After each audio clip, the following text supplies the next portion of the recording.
Bismillah, wassalatu wassalamu ala rasulillah wa ala alihi wa sahbihi wa man walah ma ba'du. Baik, ayuhal ikhwah, kita akan kembali melanjutkan kajian bahasa Arab yang masih dalam pembahasan mengenal jumlah atau kalam. Jadi kalam ada dua, atau jumlah itu ada dua, jumlah ismiyah dan jumlah fi'liyah. Kemudian ada yang namanya syibhul jumlah, yang menyerupai jumlah, yaitu tersusun dari dzaraf dan majrur sama jar majrur. Baik, ini kita sebutkan ya.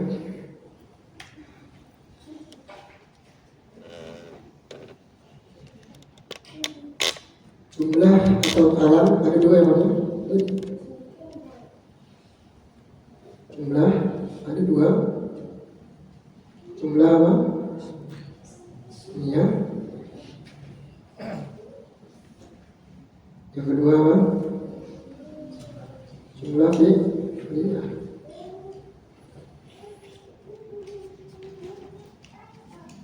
Bisa kebaca nggak tulisannya? Bisa ya?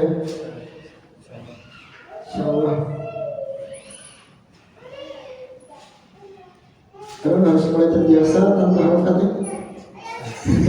Ya saja. Tadi kalau ini jumlah ismiyah, jumlah fi'liyah.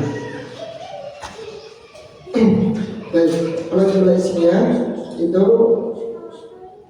jumlah yang diawali atau mabdu, diawali dengan isim ya.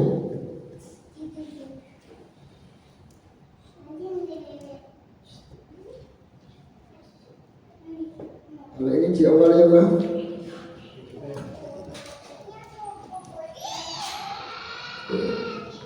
Atau kalau bahasa ini bahasa lainnya begini, jumlah ini kan bahasa gampangnya ya. Atau ada yang mengatakan jumlah ismiyah itu jumlah susunan dari mubtada khobar, gitu ya. Ini yang lain ya, mubtada khobar. Kalau jumlah fi'liyah susunan dari fi'il, fa'il.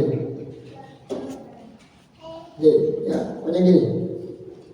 Baik, sebagai contoh ya, Pak. Al-Quran mengatakan dalam Al-Quran Al-Hajju Ashburun Ma'lumat. Haji itu adalah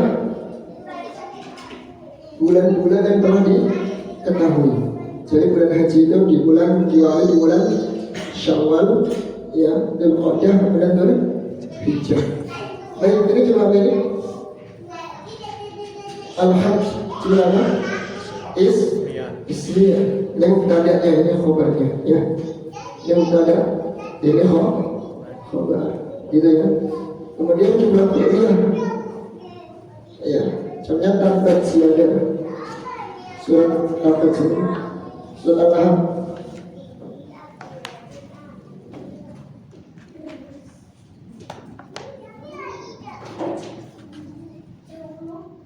Tabbat Yada Abi Lahabin wa Tab.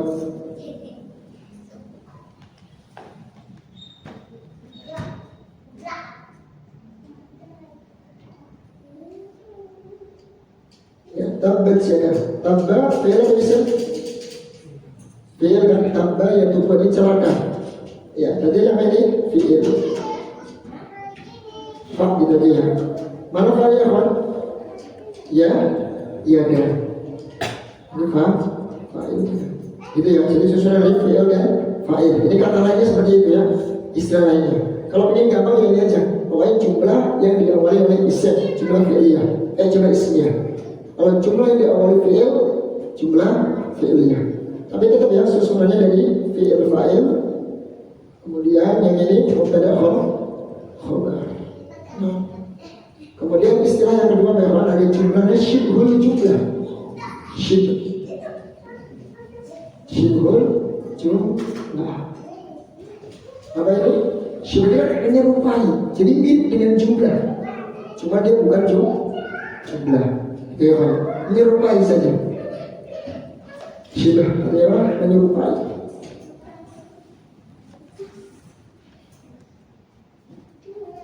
Menyerupai apa? Jumlah.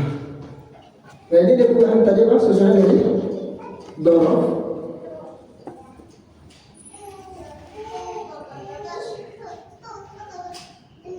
Dorof dan majrurnya ya.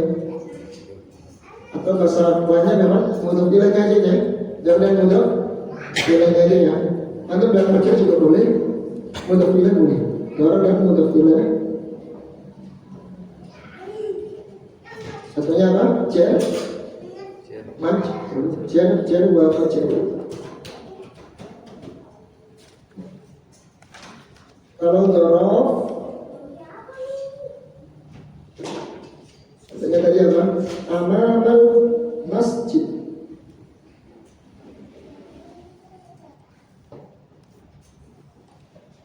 Ya, ini dorofnya, ini mudhof ilaihnya atau majrurnya. Nah ingat, saya ulangi lagi, kalau isim yang jatuh setelah dorof harus di sebagai mudhofun ilaih. Baik. Kalau cek majrur udah hafal ini ya, cek majrur itu hafal sudah, kayak fil baiti, ya fil baiti. Pokoknya susunan dari jar sama majrurnya. Isim yang dijar yang jatuh setelahnya namanya majrur. Ini juga harus dikasih. Ini apa? Nanti kita di pembahasan nahwu ini akan fokus menganalisa ya akhir-akhir dari kata ini. Ini kenapa kok fathah? Ini kenapa kasrah? Itu yang aneh. Nanti ini kenapa kok ya kasrah nih? Habibah habib, ya kasrah kenapa? Nanti ini akan dibahas khusus dalam pembahasan nahwu. Ya, berarti ya, insyaallah. Pertanyaan sebesarnya pembahasan jumlah sama syibhul jumlah.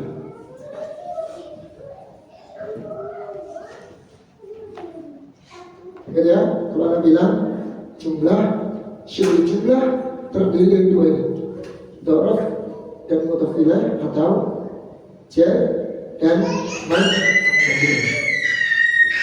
Jadi kita kenalan dulu kan, kenalan dengan bentuk kalimat atau jumlah dalam bahasa Arab. Kenalan. Kalau sudah kenal nanti insya Allah kita akan bahas.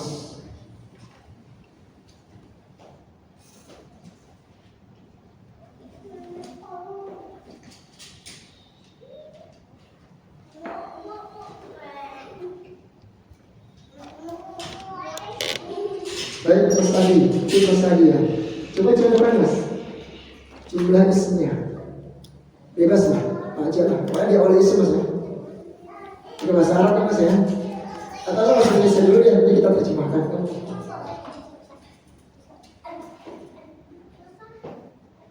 Bebas saja.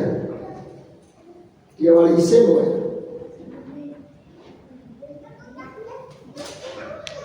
Dani seorang penulis. Iya, berarti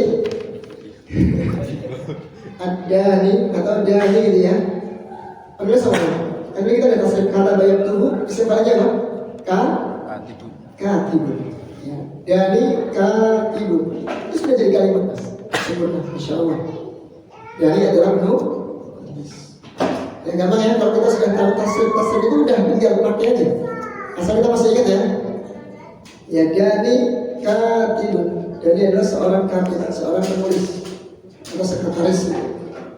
Baik Mas Wali, coba Mas, jumlah pilih Mas. Bebas Mas ya.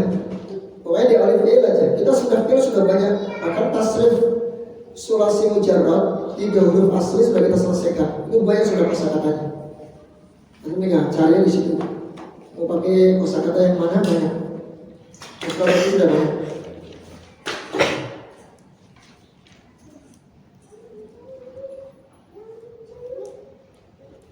Yang jumlah fi'ilnya yang diawali fi'il berarti. Muhammad telah menolong. Tadi gimana coba?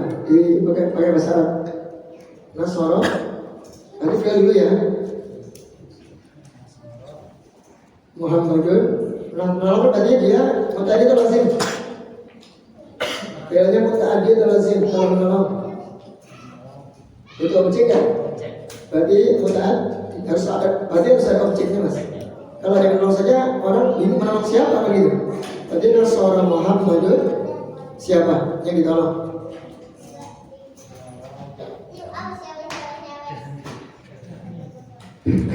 Banyak ini. Nama orang banyak di sini. Nasara Muhammadun Umar bisa ya? Umar bisa gitu ya. Muhammad menolong Umar. Bisa ya? Segampang itu, gampang insyaallah. Aku sudah banyak menguasai kosakata. Tinggal diucapkan saja. Aku mau pakai fi'il apa? Madi boleh, fi'il mudhari boleh, mau pakai fi'il amr boleh. Cuma 3 fi'il ya. Madi, mudhari, amr. Ya, itu mas ya. Nah, antum siapa? Lemas ya. Coba contohkan syibul jumlah yang terdiri dari dzaraf dan majrur. Dzaraf ya.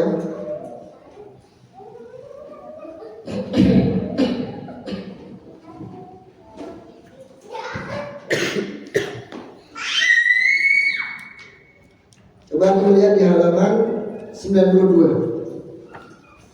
Kita sudah pernah singgung ini. Dzaraf itu banyak juga, bentuknya banyak. 92. Ketemu sudah. Itu. Ini kalau pakai apa di situ? Mau dzaraf zaman menunjukkan keterangan waktu atau dzaraf makan keterangan tempat. Pilih itu banyak sekali. Itu macam-macam dzaraf. Dan dzaraf juga apa ya? Harus mudhaf. Dia nggak boleh berdiri sendiri. Dia harus mudhaf. Dia butuh mudhaf di ilaih. Maka dikatakan dzaraf dan majrur atau dzaraf dan mudhaf ilaih. Dia nggak bisa berdiri sendiri. Ayo mas, coba contohkan dzaraf dan mudhaf ilaihnya. Satu saja, nggak usah banyak-banyak. Mau pakai pongpong, amama banyak dia. Tahta, inda, nah itu banyak. Warok, khalfa,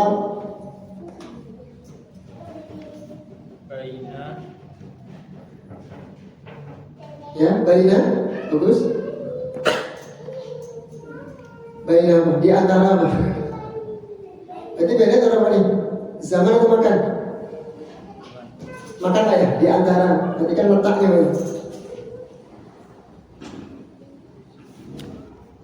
Kalau di makan nggak itu? Baina aidikum, mas ya. Sering kita dapatnya kan? Baina aidikum wa arjulikum. Ya. Di antara tangan kalian, kedua tangan kalian. Artinya di hadapan kalian ini maksudnya. Coba mas, yang lain mas. Baina apa kira-kira?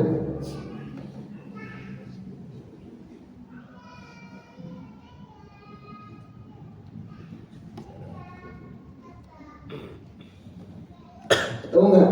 Kalau baina nggak cocok, ganti yang lain aja. Yang gampang saja, yang gampang. Kalau amama di depan, kalau fauqa di atas tempat ya. Kalau warok di mana?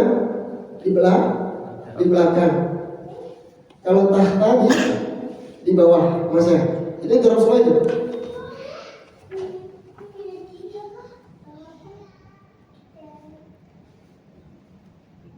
Ya kan? Ketemu nggak?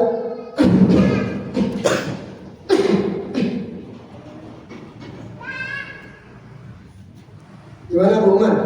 Silakan mas, dibantu mas.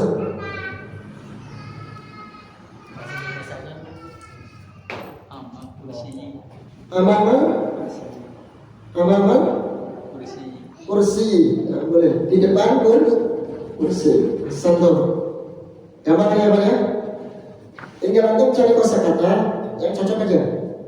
Kayak waro kan di belakang. Waro al baiti. Masih di belakang rumah. rumah gitu kan. Yang antum tahu aja apa sih kosakata yang antum tahu? Ya, fauqal sayyarah, di atas mobil kan gitu ya. Nah itu namanya dzaraf apa? Jadi ada dzarafnya dan mudhof ilaihnya. Baik, Mas Wahyudi sekarang yang jar majrur paling gampang nih ya. Jar majrur. Contohnya. Selain yang di sini ya, fi sudah, ala sudah, yang lain aja. Masih banyak kok, ada an, ada bi, apalagi yang dulu, jar majrur. Banyak kan? Ada li. Ya Allah pembahasan huruf jar. Min juga ada ya, min dari jar.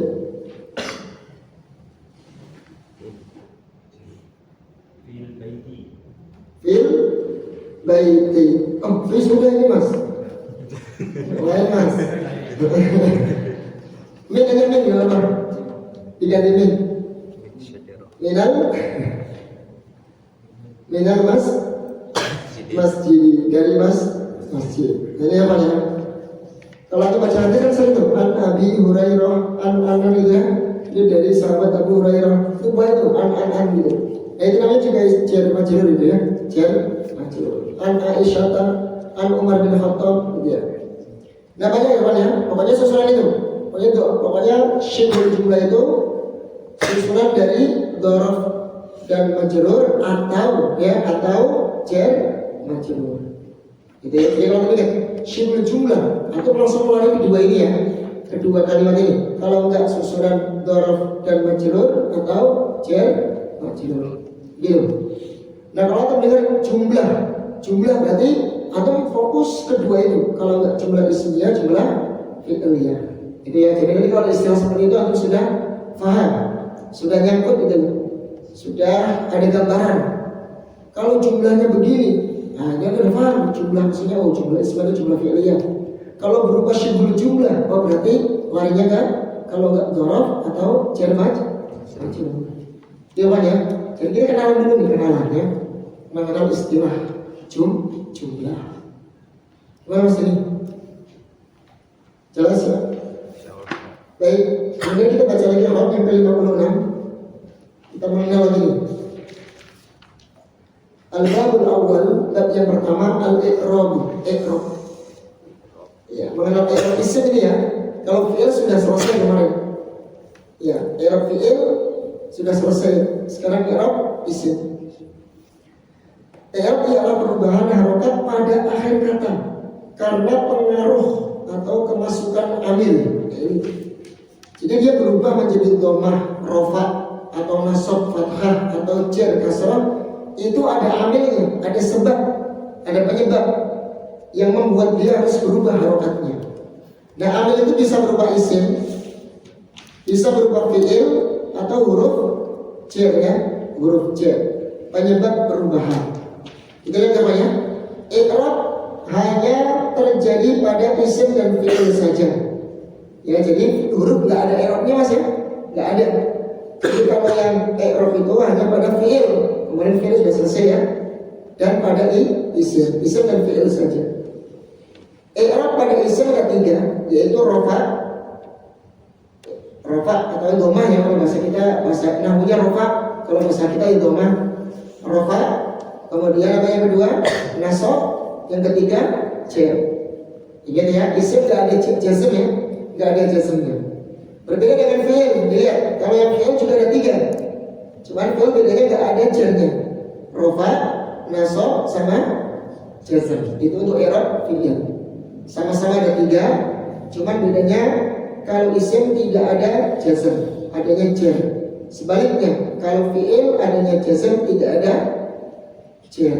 Mas ya, mas ini sering saya ulang syafan. Kita lihat mas ya, contoh nih, contoh rafa. Yang isim dulu ya, yang isim sebelah kiri, sebelah kanan bagian atas yang contoh rafa. Ja'a Muhammadun. Telah datang Muhammad. Antum perhatikan di situ. Akhir atau i'rab kalimat Muhammad. Apa itu i'rabnya? Rafa. Kenapa rafa? Ayo. Sebagai dari ja'a. Tadi amil yang membuat Muhammad rafa itu apa? Fi'il ja'a. Karena ja'a itu fi'il butuh apa? Fa'il. Itulah namanya amil. Jadi Muhammad dia marfu atau rafa disebabkan karena amil ja'a. Iya, karena ja'a menuntut apa? Menuntut fa'il, menuntut subjek. Gak mungkin fi'il itu berdiri sendiri tanpa adanya fa'il. Jadi kan ya, saya sampaikan ke antum. Yang namanya fi'il itu pasti harus ada fa'il. Gak mungkin dia berdiri sendiri datang. Tadi berpertanyaan siapa yang datang? Karena ada pelakunya di situ Pak ya. Masa dia jin, masa syaitan yang datang? Gak mungkin ya, itu mustahil. Ada gambaran sini ya, ada gambarannya. Jadi Muhammadun marfu karena sebagai fa'il. Jadi kalau ditanya ini kan, biasanya sering ditanya ini Pak pertanyaan. Muhammadun apa i'rabnya? Kalau ditanya apa i'rabnya, jawab apa? Marfu. 3 ini, pokoknya ntar 3 ini. Rafa, nasab, jar. Berarti kalau Muhammadun rafa, anu jamnya enggak usah ragu, marfu atau rafa. Kenapa rafa? Yang bisa ini kita jelaskan ya. Karena kedudukannya sebagai fa'il. Dan begitu. Ditanya lagi Mas, tanda rofanya dengan apa? Bisa tanya gitu nanti. Tanda rofanya dengan domah nanti? Ya. Kenapa dengan domah? Dikejar lagi pasti. Karena isim mufrad. Ingat ya, isim mufrad. Ngerti Pak? Ingat ya, 3 pertanyaan pasti nanti ada. Semua gitu ya. Semua pembahasan i'rab pasti ada 3-4 pertanyaan ini. Apa i'rabnya? Terus kenapa kok marfu? Apa sebabnya? Kedudukannya sebagai apa? Itu Mas ya. Kemudian selanjutnya tanda rofanya dengan apa? Tanda nasabnya dengan apa? Tanda jarnya dengan apa? Yang terakhir akan jawab kenapa dengan dhamma? Karena isim mufrad.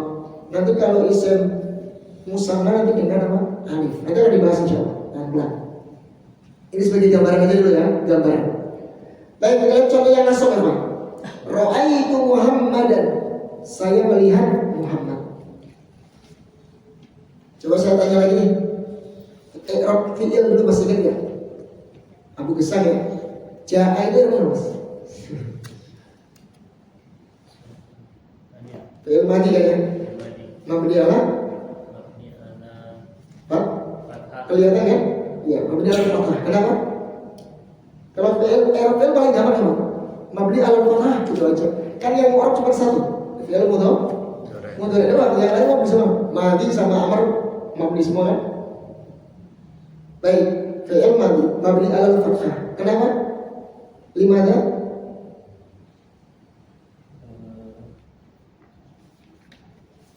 Ayo Mas. Masih ingat ya? Apa alasannya fi'il madi ini mabni ala fathah? Yang ala fathah 2 alasannya. Ya Mas ini. Iya. Pertama apa? Tidak bersama dengan apapun. Nah, jangan bersama dengan apapun. Karena tidak bersama dengan apapun. Pertama, lam yattasil bihi syai'un. Tidak bersama dengan apapun. Yang kedua, masih yang mabni ala fathah bersama dengan alif musanna ya. Musanna ya, itu cuma 2 ya. Yang mabni ala fathah tidak bersama dengan apapun, sama yang bersama dengan isim alif musanna. Itu 2. Baik, ingat ya.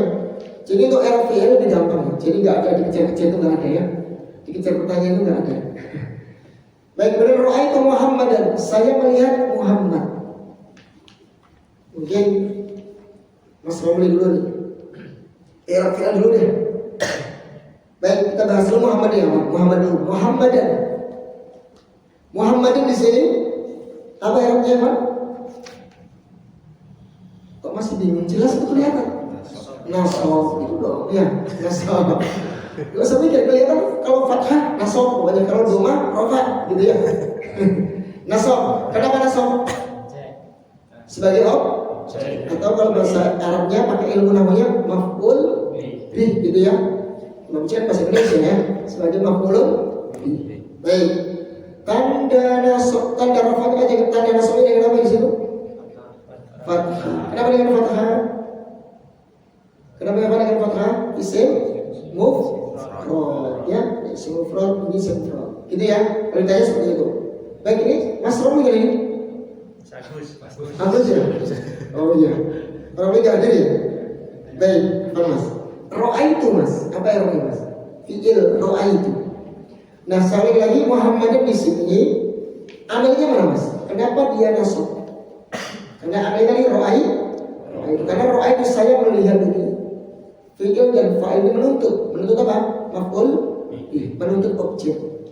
Maka mau nggak mau Muhammad sebagai objek. Saya melihat. Kalau saya melihat saja kan nggak sempurna Mas. Timbul bertanya apa yang kamu lihat? Nah, ketika disebut Muhammadan, itulah baru sempurna. Gitu ya. Baik, Mas ini Agus. Ro'ai itu kan fi'il Mas ya? Betul. Fi'il apa Mas? Fi'il apa itu? Iya. Saya melihat. Fi'il apa? Madi. Nah, santun. Apa yang Arabnya di sini? Pertanyaan saya. Sukun. Ya, mabni alas sukun. Gampang ya? Kenapa Mas? Bersama dengan ta, fa, fa'il. Ya, gampang ya? Kalau yang sukun kan cuma berapa ya?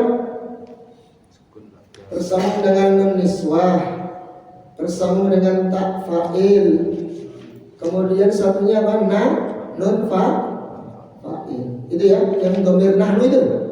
Kalau ro'aina berarti kan na fa'il ya, atau nun fa'il. Kalau yang nun niswah, ro'aina, perempuan, benar guna itu. Iya. Jadi 3 dari yang mabni al sukun untuk fi'il mabni, untuk fi'il madhi apa ya? Itu 3 alasannya. Pertama, bersama dengan nun niswah, bersama dengan ta fa'il. Yang ketiga apa? Nun fa'il. Cuma 3 ya. Ingat enggak?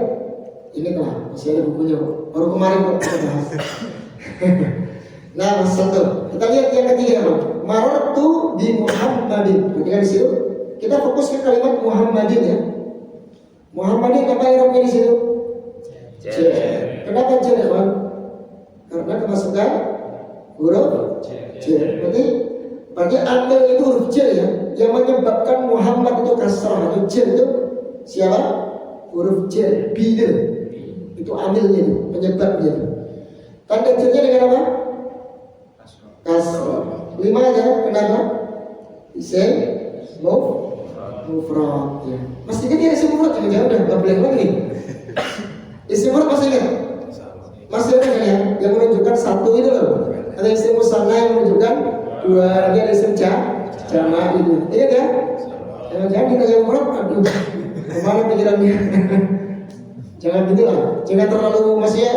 Bablas itu jangan ya, los itu jangan ya. Kalau gitu berarti antum sama sekali nggak ini, nggak perhatian ini. Ya jangan los ya, biar beda lah orang yang belajar dengan orang yang nggak belajar masa sama kan gitu. Harus ada ilmu, ada penambahan ilmu ya. Baik ya. Maror tuh Mas ini, itu fi'il apa Mas?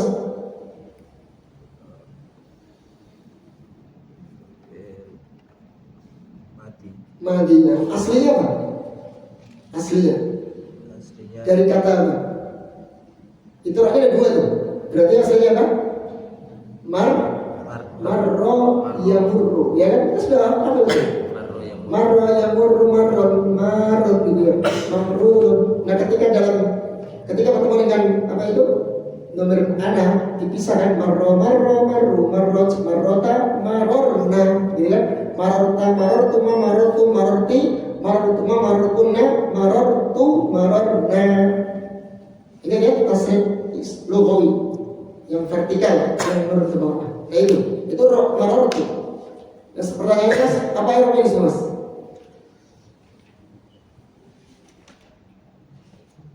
Errornya di sini. Ya. Itu bersama dengan dhamir apa itu? Itu berapa sih? Dhamir ana kan kayak tadi sama, kayak ro'a itu sama. Kalau maror itu kan saya berpapasan dengan Muhammad. Berarti rohnya apa? Mabni ala itu? Mabni alas sukun. Itu yang mana? 5 ada. Kenapa mabni alas sukun? Karena bersama dengan ta fa'il. Karena disuk ada itu dari dhamir ta tumatum ti tumatunna ana itu semuanya fa'il kan? Fa'il semua itu. Ya kalau kita istilahkan dulu kita bahas tentang dhamir rofa sini. Ini dia. Domir yang bersama dengan fi'il sekaligus menjadi fa'ilnya. Itu loh. Ini domir rofa mutasil. Makanya dia dikatakan tak fa'il. Karena ini dia sebagai fa'il. Ya bagusnya ya. Dari domir itu loh. Dari domir guna ya. Marorna, marorta, marortuma, marortu, marorti, marortuma, marortuna, marortu, itu semuanya fa'il semua dia. Fa'il semua dia. Rofa dia sebagai fa'il dari fi'il tersebut. Ya mas ini ya. Jadi tidak usah bingung ya, tidak usah bingung, tidak usah bingung lagi. Ya, semuanya udah kita pelajari. Baik, coba kita lihat yang i'rab fi'il. Baru kemarin kita singgung ya. Sama ada 3, rofa, nasab sama jazm. Bedanya nggak ada cer ya. Ingat fi'il haram di kasroh, nggak ada fi'il di kasroh ya. Atau fi'il cer nggak ada. Makanya kita kenal dengan apa? Untuk menghalangi fi'il jangan sampai di kasrah, ada istilah nun wiqayah. Ada nun wiqayah. Ya. Tambahkan nun untuk menjaga fi'il tidak di kasrah.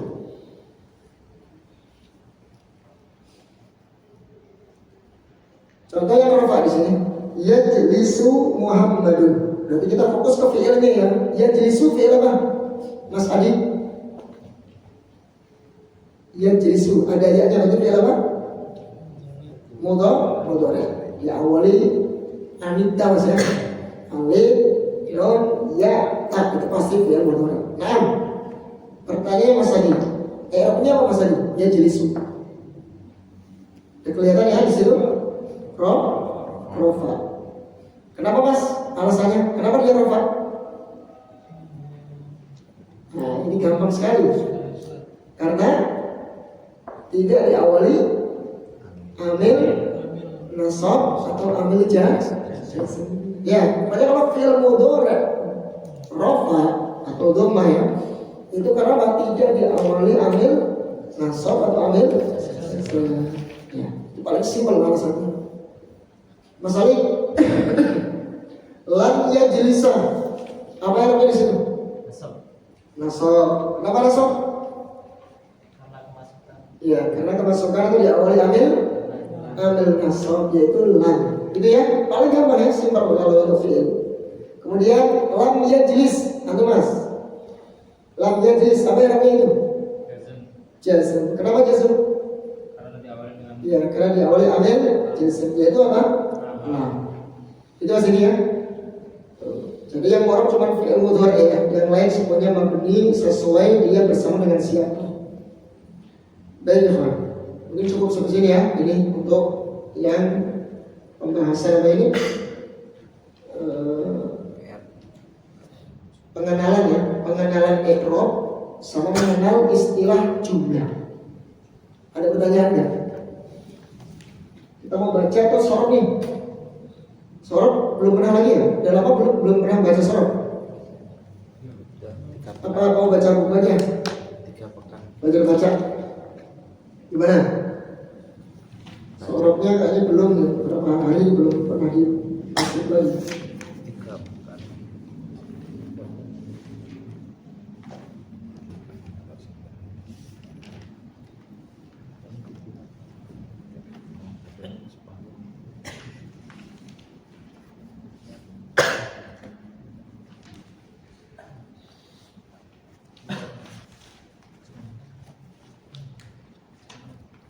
Bagaimana? Maka slip, kalau baca kita pesan selesai. Straight. Tasrif aja. Oke.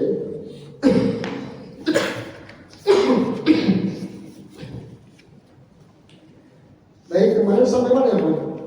Tambahan 1 huruf. Masih di ini ya. Bab yang berapa? Tasrif sulasi mazid tambahan 1 huruf ya. Fa'al ya? Fa'al udah selesai Pak? Sekarang fa'al. Yang fa'al yang panjang ya. Terus yang mana ini? Nakis, ajwab, udah semua ya? Yang mudhaf sudah ya? Sudah, Ustaz. Ya, ras misal sudah? Belum?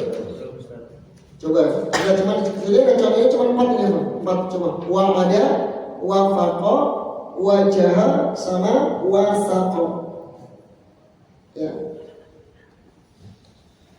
Baik, sekarang kita halaman 133. Ini bab yang kedua, fa'ala. Silakan tasrif wa adanya saling berjanji. Ingat ya, kalau fi'ilnya sudah ada tambahan satu huruf, baik satu huruf atau dua huruf, nanti maknanya sudah berbeda.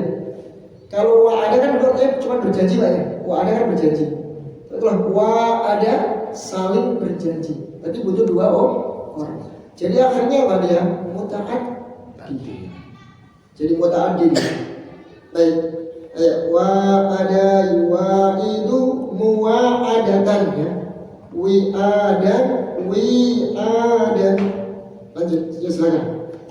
Wa ada yu'idu muwa'adatan. Wi'adan. Muwa'idun. Muwa'adun. Wa'id. Lahu wa'id. Muwa'adun. Ya. Jadi masih sama ya? Masih sama. Di sini misal, kenapa misal dikatakan misal? Karena fi'ilnya berupa huruf ilah asal itu waw. Asalnya waw itu asal. Saling berjanji. Untuk isim maf'ul dengan isim zaman makan sama ya. Isim zaman, isim makan masdar mim sama itu. Mufa'alun maksudnya. Muwa'alun. Ya, kalau isim fa'ilnya pakai kasrah. Sebelum huruf lain di kasrah. Jadi muwa'idun. Muwa'id ya, isim fa'il itu. Untuk fi'il amarnya sama dengan fi'il mudhari. Hanya saja apa?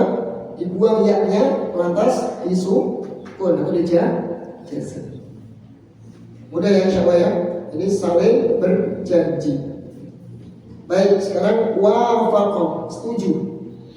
Ya. Wafaqa yuwafiqu muwafaqatan wifaqan muwafiqun muwafaqun wafiq la tuwafiq muwafaqun. Ya. Atau kalau bahasa Indonesia mufakat ya, ya mufakat. Itu nggak boleh dari bahasa Arab. Kesepakatan. Berarti apa? Setuju.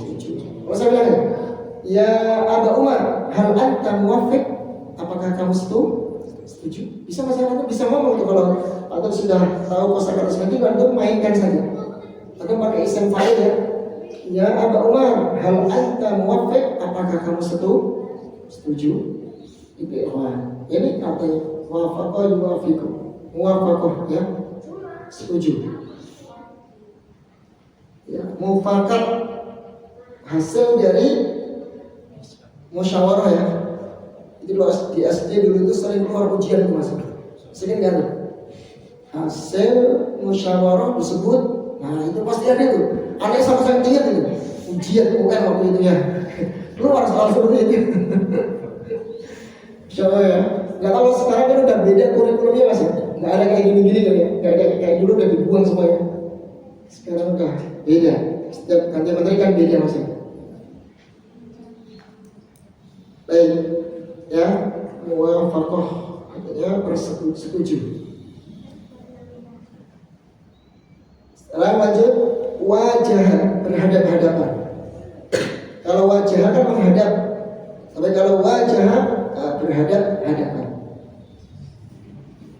Ya, wajah yuwajihu muwajahatan wijahan muwajihun muwajahun wajih la tuwajih muwajahun. Baik, biasanya itu dipakai ketika antara musuh bertemu ya Pak, dengan lawannya, lawan dan musuhnya. Muwajah, jadi kan saling bertemu berhadapan-hadapan. antara lawan dengan musuhnya, musuh dengan lawannya. Gitu ya. Itu sering dipakai tuh di pembahasan siro-siro itu ada kalimat seperti itu. Pasukan ya, antara pasukan satu dengan pasukan yang lain, saling berhadapan. Nah ini apa nih? Jadi kalau antum kita kaum muslimin sudah berhadapan dengan musuh, itu kita nggak boleh kabur, nggak boleh lari. Termasuk dosa besar ya. Dalam peperangan musuh sudah di hadapan, antum kabur, wah itu dosa besar, pengkhianatan namanya itu. Ya pokoknya harus dilawan, kalau nggak mau. Pengancing mas ya, kayak gitu. Ya. Makanya di antara jihad yang sudah tingkatnya wajib ya harus ya ketika kaum muslimin diserang. Jadi suatu daerah di tengah-tengah kaum muslimin diserang oleh pasukan kafir atau kelompok orang-orang kafir. Nah kelompok atau orang muslimin tinggal di situ nggak boleh diam, nggak boleh kabur ya. Kalau dia harus berjihad melawan dari kedoliman tersebut. Terus tadi atau dari tempat lain ada perintah dari amir, dari pemimpin diperintahkan untuk membantu. Itu berarti di situ juga di seberangnya di daerah lain tadi yang diperintahkan sama pemimpin untuk membantu, dia wajib berjihad, berangkat dia. Kemudian dia tadi yang sudah wajib, ketika sudah berhadapan dengan musuh itu harus dilawan, tidak boleh jadi pengecut. Iya.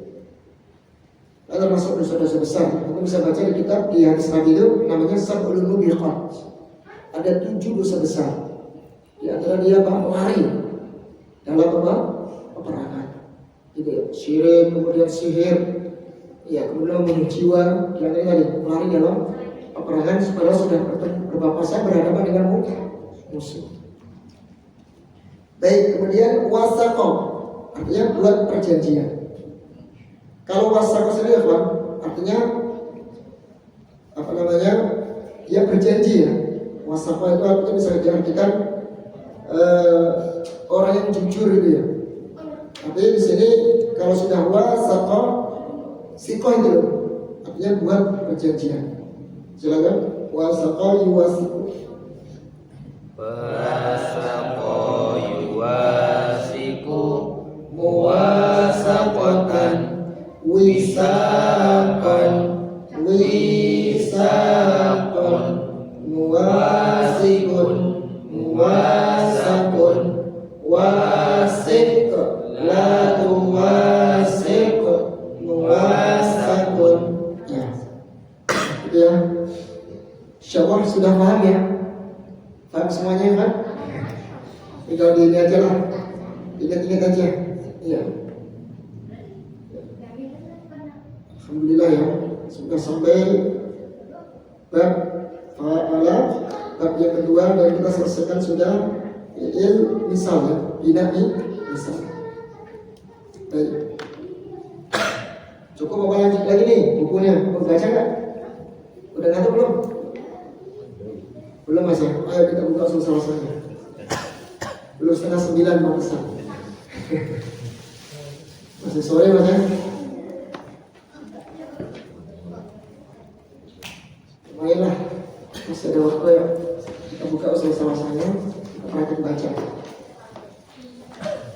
Kemarin sampai ini apa nih? Mukadimahnya kan 3 sekarang ya. Betul nggak? Ya. Betul Ustaz. Mukadimahnya ketiga.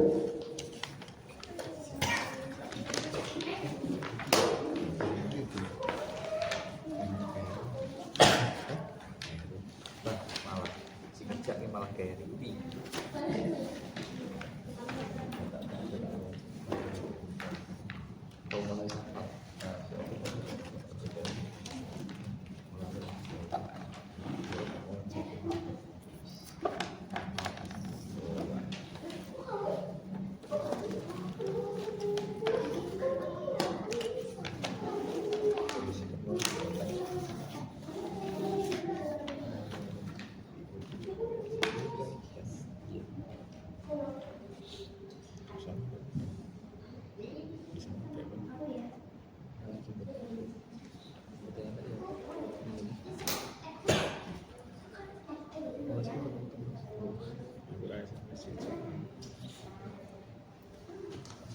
Baik.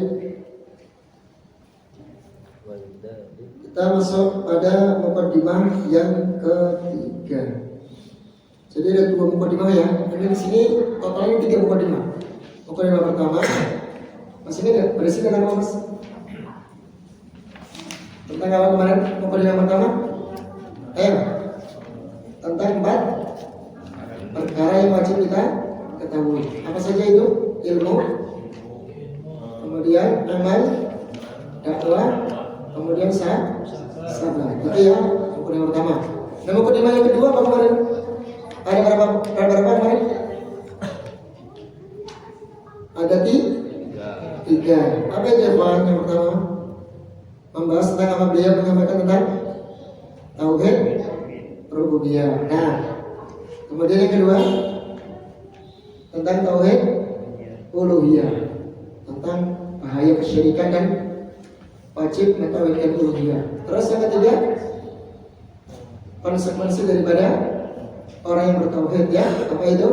Harus ada wala dan barok. Jadi wala kepada orang-orang yang beriman, barok berlepas diri kepada orang-orang kafir.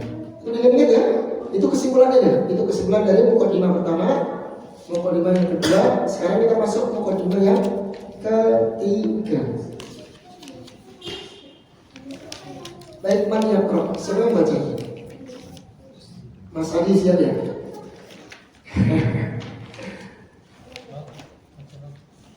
Ayo Mas, Mas? Gak cukup bisa ya? Ya cukup bisa insya Allah. Santai aja, semuanya ini belajar ya Mas ya? Semuanya kita belajar ya.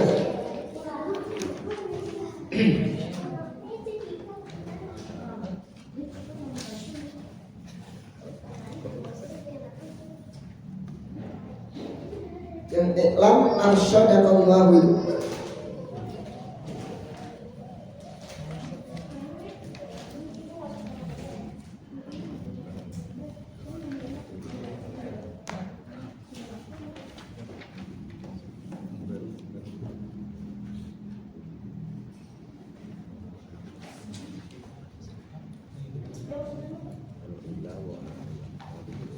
Ya.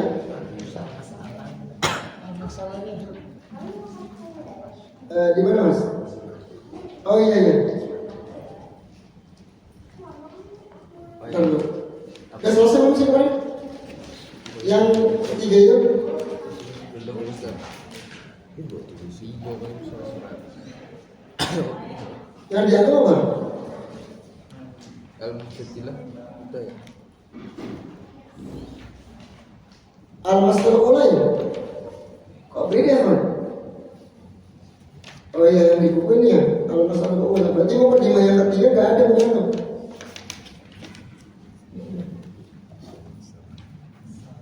Apa jangan-jangan hilang 1 halaman ini? Bisa jadi Ustaz.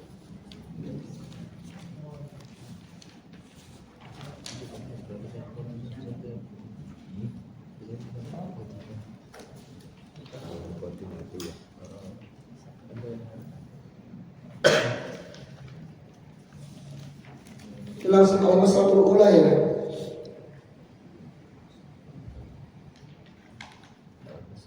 Bagi ini seharusnya ada 1 lagi ya Pak?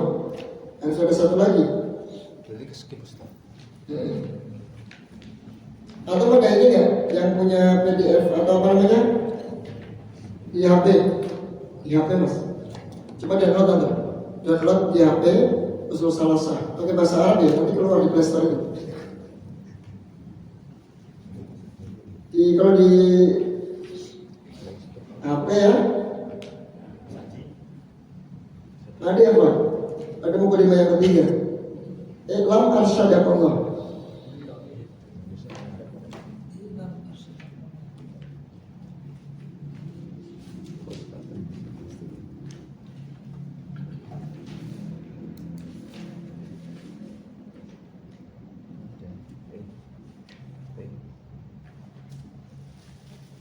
Kalau ini ya udah samakan aja di buku ya.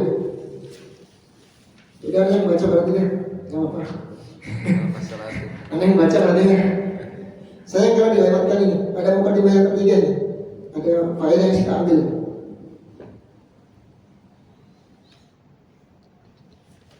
Baik, nanti antum coba ya, cari manuskrip yang lain. Memang ada ini apa? Sebagian ulama menyebutkan kitab usul salasa itu ada ada versi ya. Ada salah satu usul, berjudul salah satu usul, ada usulus salasa. Itu agak beda, ya beda. Ada sisi perbedaannya. Ya, bahkan di sebagian manuskrip ada penambahan, ada pengurangan. Ya ini ya. Jadi kita harus teliti juga ini. Ini mungkin yang versi mana ini? Yang salah satu usul atau usulus salasa?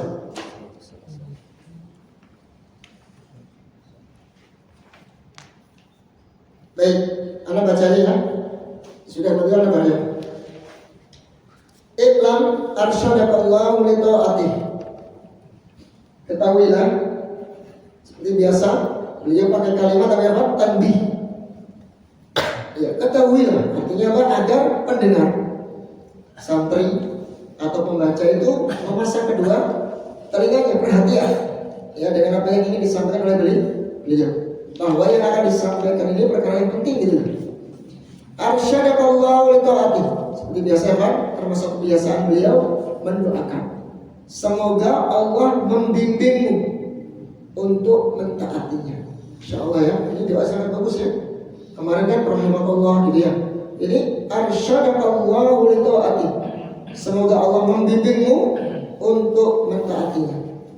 Karena tanpa bimbingan Allah, tanpa taufik dari Allah, kita nggak bisa beribadah ya.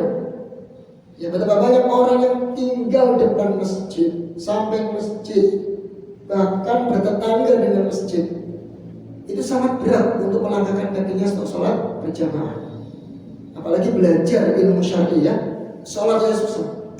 Berarti kan semuanya kan atas taufik, atas bimbingan dari Allah. Ya.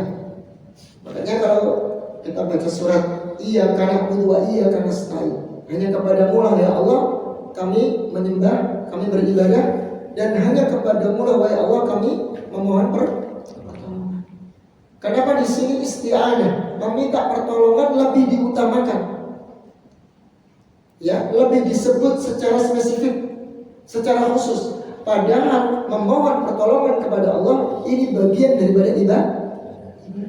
Kenapa nggak disebut sholat, ya puasa, atau yang lainnya? Kenapa ya? Karena seluruh ibadah-ibadah ini tidak akan terwujud kecuali dengan pertolongan Allah. Itu rahasianya. Kenapa nasta'in disebut secara khusus? Padahal kan ibadah yang lain banyak ya kan? Ya gak? Kenapa kok harus isti'anah memohon pertolongan kepada Allah? Itu jawabannya. Ya, karena seluruh ibadah yang kita kerjakan ini ya kan, tidak akan terwujud. Ya, kecuali dengan apa? Kecuali dengan taufik atau dengan pertolongan Allah Subhanahu wa ta'ala. Ya, jadi jangan merasa ujub.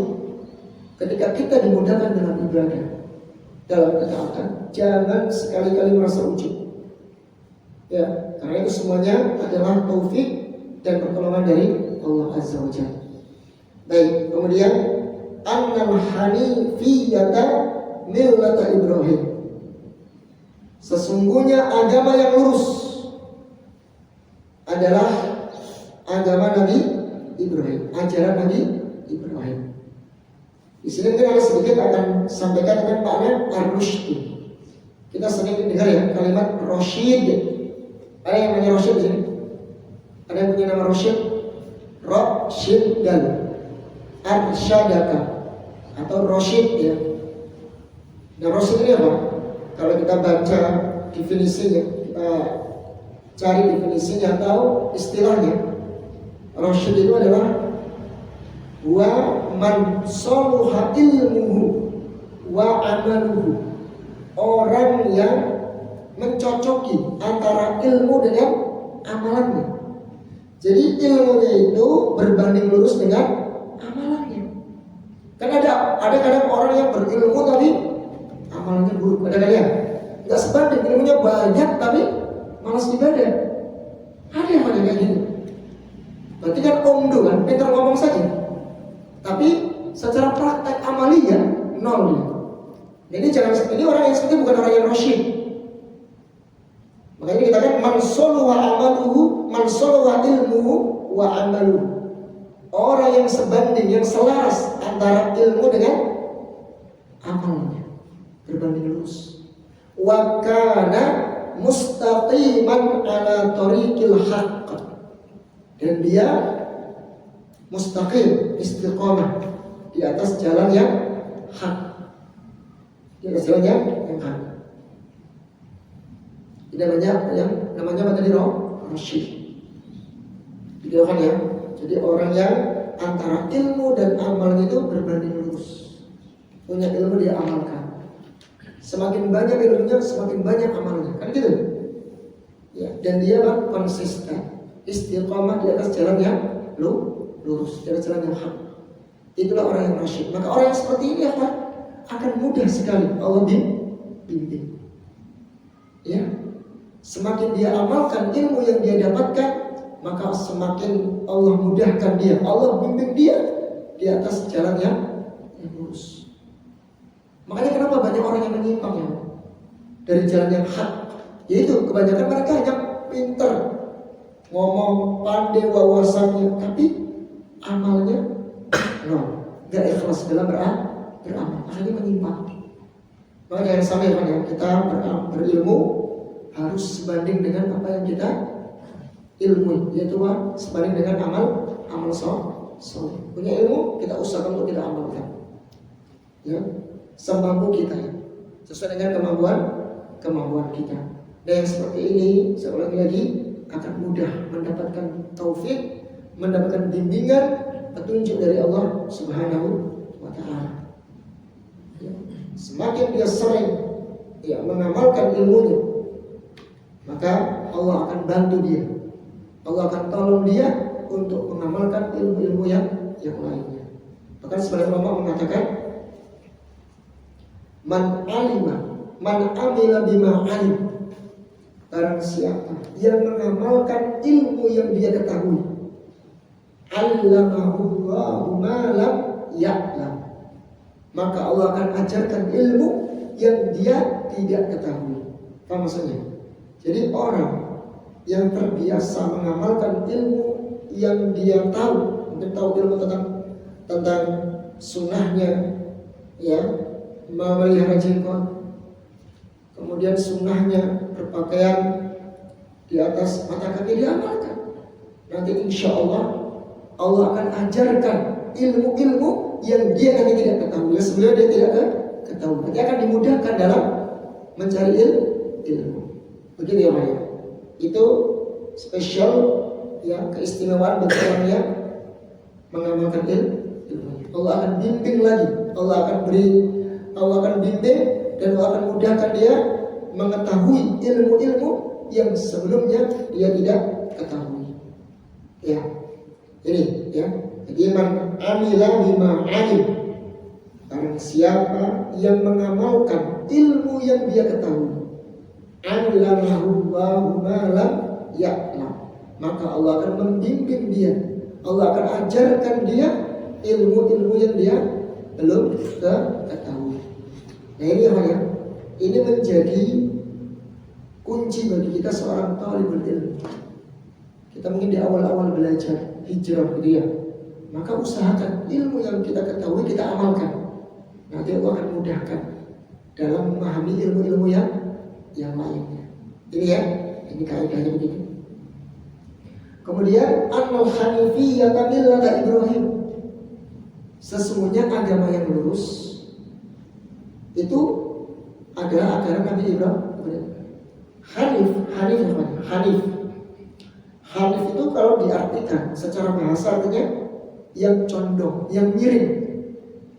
Kita lihat timbangan ya. Timbangan itu kan punya dua anak buah timbangan Pak ya. Jadi miring ke salah satu. Itu namanya hanif, condong. Artinya pada bahasa ini maksudnya adalah condong kepada tauhid dan meninggalkan syirik. Maksudnya begitu. Jadi lebih condong. Namanya hanif itu condong, mail ya, condong. Nah mungkin timbul pertanyaan begini ya Pak. Kenapa dalam Al-Quran sering kita baca ya, Hanif, kalimat hanif, agama yang lurus, itu selalu disandarkan kepada Ibrahim. Bukankah nabi-nabi yang lama, yang lain juga di atas agama yang lurus? Kenapa tidak disebut Nabi Nuh, maksudnya Nabi Musa barangkali, atau Nabi Adam gitu ya? Kenapa harus Ibrahim gitu lah? Anda baca aja ayat-ayat, ittabi'u millata Ibrahim hanifah. Ikutilah ajaran Nabi Ibrahim yang lurus. Gitu ya Pak ya? Kenapa harus Ibrahim? Bukankah banyak nabi-nabi yang lainnya juga di atas agama yang lurus? Apa jawabannya Pak? Inilah kehebatan Al-Quran. Kalau Anda paham, Al-Quran berbicara sesuai konteks yang dipahami oleh orang-orang Arab di zaman itu. Karena di zaman itu ya, orang-orang Yahudi, orang-orang Nasrani, mereka mengaku di atas agamanya siapa? Orang-orang jahiliyah dulu ya, jahiliyah dari kalangan musyrikin, mereka mengaku di atas agama Nabi Ibrahim. Coba Anda bisa lihat silsilahnya ya. Nabi Ibrahim punya 2 istrinya. Dari Hajar lahir siapa? Ismail. Dan Ismail inilah yang menjadi silsilah Nabi kita Muhammad Sallallahu Alaihi Wasallam. Dekat ya? Dekat silsilahnya. Mereka paham Ibrahim makanya. Oh, berarti orang-orang Arab, bangsa Arab itu silsilahnya nyambung kepada siapa? Nabi Ismail. Ismail anaknya siapa? Mereka ngaku-ngaku kamu itu di atas ajaran Nabi Ibrahim. Begitu. Kita lihat, Ibrahim punya istri namanya Sarah. Sarah punya anak siapa? Yakub. Yakub punya anak siapa?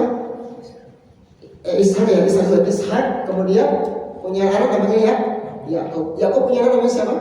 Yusuf. Dan ini nanti menjadi apa? Keluarga atau golongan Bani Israel, Yahudi Nasrani. Sama mereka mengaku-ngaku di atas ajaran Nabi Ibrahim. Karena Bani Israel dari kalangan Yahudi Nasrani, mereka dekat kan, berarti silsilahnya dekat dengan siapa? Nabi Ibrahim. Makanya kalau disebut Musa, disebut Adam, wah kejauhan ya, nggak nyambung. Mereka nggak paham. Disitulah Al-Quran memberikan pendekatan pemahaman. Disebut Ibrahim karena mereka yang lebih ya, karena mereka mengaku-ngaku di atas ajaran Nabi Ibrahim. Ya, maka disitulah Ibrahim. Oleh sebab itu dalam Al-Quran surat Al-Baqarah, Allah memberikan bantahan kepada mereka. Bangsa Arab jahiliyah, mereka mengaku di atas ajaran Nabi Ibrahim. Ya Pak ya, Bani Israel, Yahudi Nasrani juga mengaku di atas ajaran Nabi Ibrahim. Makanya Allah katakan, maka Nabi Ibrahim Yahudiyyan wala Nasraniyyan walakin kana hanifan muslimah. Ibrahim itu bukan orang Yahudi, Ibrahim bukan orang Nasrani. Akan tetapi Ibrahim di atas agama yang hanif, yang lurus. Artinya apa? Dia bertauhid, bukan orang yang melakukan kesyirikan. Maka Allah bantah ketika mereka mengaku-ngaku Yahudi Nasrani, orang-orang Arab jahiliyah, kami itu pengikut Nabi Ibrahim gitu kan. Maka Allah bantah dalam ayatnya ini. Mereka langsung telak. Oh, berarti kalau kita mengaku di atas ajaran Nabi Ibrahim harus meninggalkan kesyirikan. Gitu loh maksudnya. Paham maksudnya Pak ya? Jadi Al-Quran sesuai dengan konteks yang mereka pahami. Kalau disebut Nabi Adam atau Nabi-Nabi yang lain, mereka nggak nyambung gitu loh. Kejauhan banget, kejauhan. Ya, karena waktu itu zaman itu memang yang diunggulkan Nabi Ibrahim. Bayangkan anaknya Nabi Ibrahim kan semuanya jadi Nabi. Ya, jadi Nabi siapa ya? Ismail untuk bangsa Arab, Ishak, Yakub, Yusuf itu untuk Bani Israel. Semua orang Arab. Maka lebih dekat silsilahnya Nabi Ibrahim ke Nabi Ibrahim mereka itu. Makanya Allah sebut Ibrahim, bukan yang lainnya. Paham maksudnya?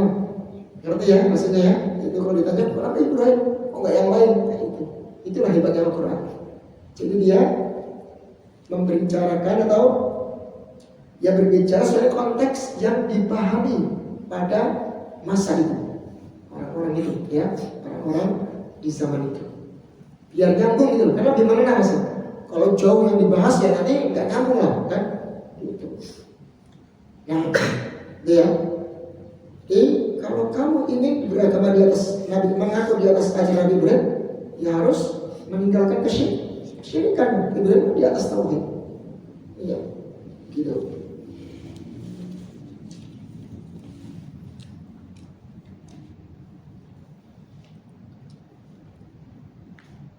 Baik, kemudian kita baca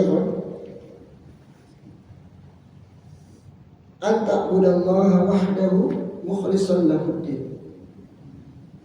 Apa itu ajaran Nabi Ibrahim yang lurus? Maksudnya bahwa engkau menyembah Allah, engkau mentauhidkan Allah saja, mukhlishan lahuddin, ikhlas, ya, murni, memurnikan agama hanya untuk Allah.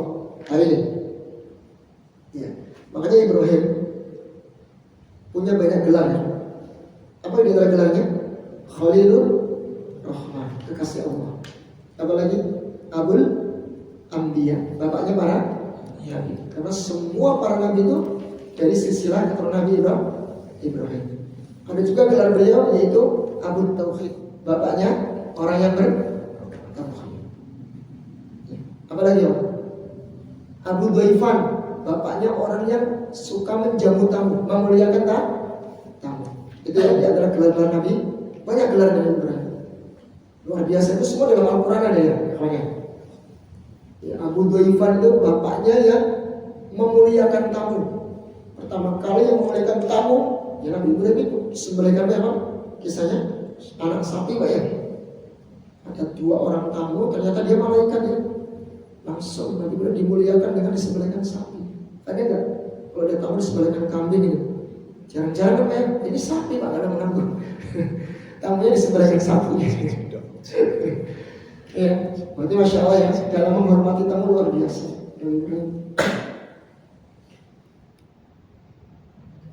Boleh sapi kalau mau lebaran doang ya. Ini bukan lebaran ya Pak. Ini hanya menjamu tamu ya sampai disembelihkan sapi. Baik. Kemudian wabidzalika amarallahu jami'an nas wa khalaqahum laha. Oleh sebab itu Allah perintahkan seluruh manusia dan Allah ciptakan mereka laha. Karena apa ya Pak? Karena ibadah. Jadi sebab Allah ciptakan kita karena untuk ibadah. Ya, jadi kalau kita lagi galau, lagi bingung, ingat ya Pak, tujuan kita diciptakan apa sih? Yaitu ibadah. Untuk urusan akhirat ya Pak. Ya untuk urusan akhirat. Makanya apa ya? Ada sebuah ucapan yang bagus Pak. Dari salah seorang ulama yang bernama Malik bin Dinar. Dia pernah mengatakan, "Lau kanatid dunya min dhahabin yafni." Kalau seandainya atau yafna, lau kanatid dunya min dhahabin yafna. Kalau seandainya dunia ini terbuat dari emas yang fana, yang lenyap, emas yang berkilau, dan semua orang pasti akan terpukau ya, tapi lenyap, akan sirna ya. Dunia ini terbuat dari emas yang lenyap, tapi akan fana ini. Yang lenyap apa yang fana? Wal akhiratu min khazafin yabqa. Sedangkan akhirat terbuat dari tanah liat, namun dia abadi, kekal. Anda pilih yang mana Mas? Emas yang sirna atau tanah liat yang kekal? Logika kita pilih mana? Milih yang kekal atau yang sirna? Benar nih Mas Denny, milih yang mana Mas? Tanah liat Mas. Sekarang tanah liat kan? Mau yang kekal kan? Iya kan?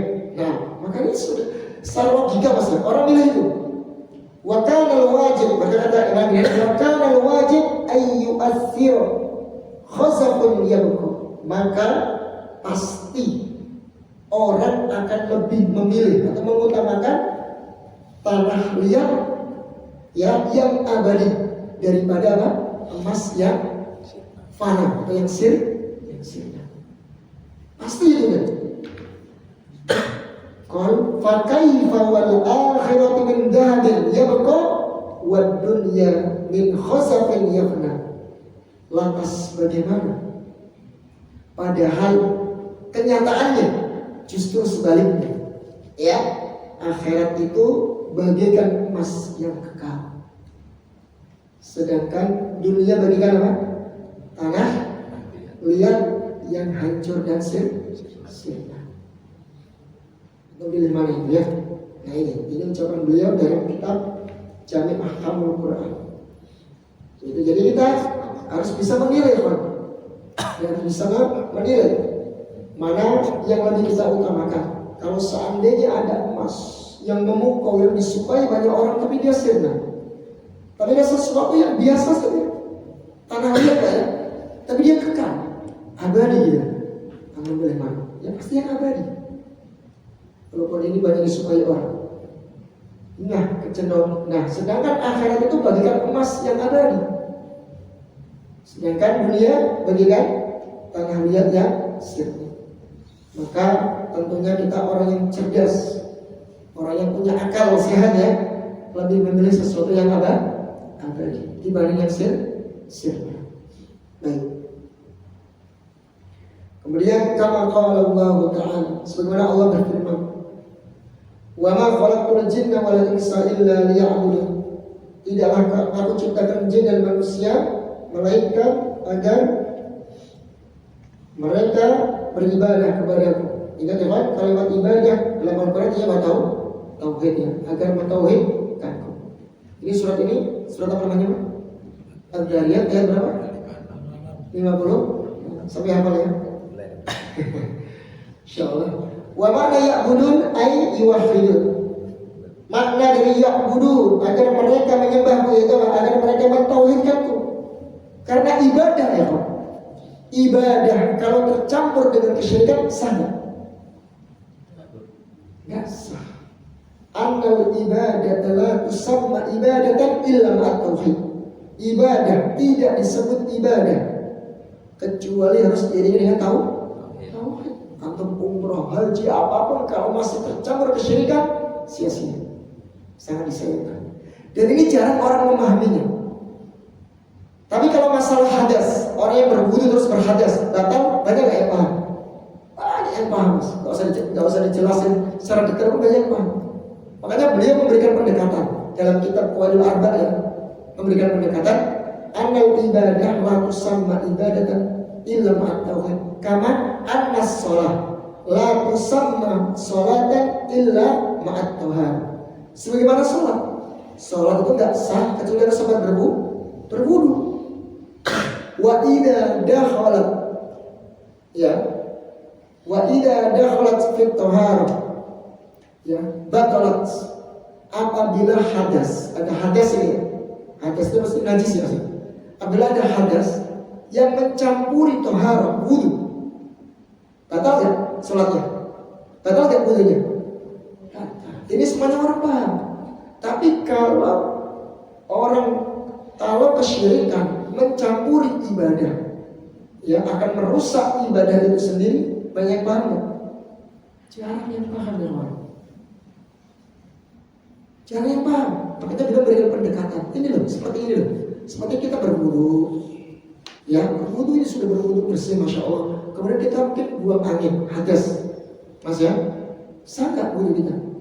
Nggak sah, sia-sia. Kita sholat nih, sebuah apapun sholat kita, ternyata dia hadas, pakaiannya najis, atau tadi buang angin, sah nggak sholatnya? Ya nggak sah, percuma. Itu seperti dalam ibadah. Kalau ada orang yang beribadah kepada Allah, sebaik apapun ibadahnya, dia umroh, dia haji, ya sedekah dan yang lainnya banyak, sholat 5 waktu, tapi masih melakukan kesyirikan, sah nggak ibadahnya?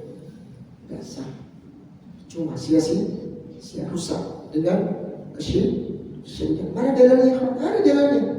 Bahkan Allah mengancam dan Nabi Muhammad, la in asyrakta la yahbatanna amaluk wa la takunanna minal khasirun. Wahai Muhammad, jika aku berbuat syirik satu saja, maka akan terhapus, rusak amalanmu, dan kau termasuk orang-orang yang rugi. Jadi perhatikan teman ya, syirik kan merusak amalan ibadah kita. Makanya tauhid ini pondasi Pak ya, pondasi pertama. Perbaiki niat, jangan riya di awalnya. Ya, kalau masih kedukun, masih minta-minta kepada selain Allah, ingat ya Pak, rusak ibadah yang kita kerjakan. Ini rugi tadi ya, sangat rugi. Maka beliau berusaha ya memahamkan umat, jangan sampai saya kan Pak ya, jangan sampai ibadah kita sia-sia. Kita tercampur dengan syirik. Ya, nanti di kedua Pak ya, kalau kayak gitu. Biasanya kan gitu. Orang yang ngajak seperti itu waktu itu dulu, itu biasa lah. Baik, mungkin cukup ya. Ini masih ada sedikit, bisa aja lah. Baik, mungkin kita cukupkan sampai sini. Semoga bermanfaat. Subhanallahumma wa bihamdik, asyhadu an la ilaha illa anta, astaghfiruka wa atubu ilaik. Assalamualaikum warahmatullahi wabarakatuh.